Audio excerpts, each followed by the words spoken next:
For the second time this week, the Statistician General of the Federation is leading top officials of the National Bureau of Statistics to brief journalists on how the nation's gross domestic product fared in the fourth quarter of 2021. The GDP, according to the Bureau, grew by 3.9%, slowing from a growth of 4.03% in the third quarter. This follows a gradual recovery after the adverse effects of COVID-19 on the economy. In the last 5 quarters, the steady progress made in stemming the COVID-19 pandemic and the associated negative impact on the livelihood, the well-being, and the economy generally. Globally, many countries have witnessed an improvement in economic performances compared to 2022, when COVID-19 was so endemic.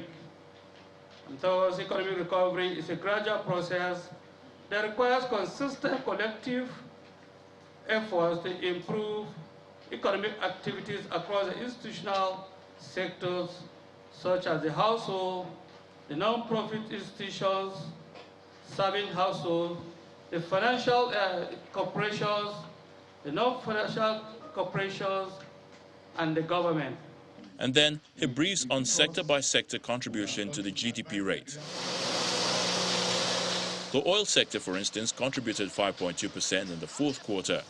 The non-oil sector, on the other hand, recorded a growth rate of 4.7% in terms, showing an improvement of 1.6% recorded in the fourth quarter of 2020. The fastest growing sectors for the fourth quarter include transportation and storage, mining and quarry, financial and insurance sector. The agri sector, on the other hand, grew by 3.5%, showing an improvement compared to the 3.4% recorded in the fourth quarter of 2020, thanks to the government's intervention in the agricultural sector. Also, while air, rail, road transport witnessed high demand during the fourth quarter of 2021 due to the festive season and indeed easing of travel restrictions, the growth of financial institutions was driven principally by the volume of deposits and interest in deposits received. In addition, there was an improvement in water supply, sewage, waste management, and remediation during the quarter under review.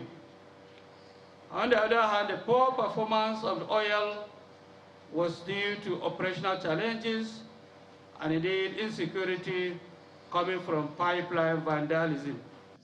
With this positive outlook, more economic recovery is expected for the first quarter of 2022 and later in the year as the government looks at how to fund sectors that will drive the much-needed growth.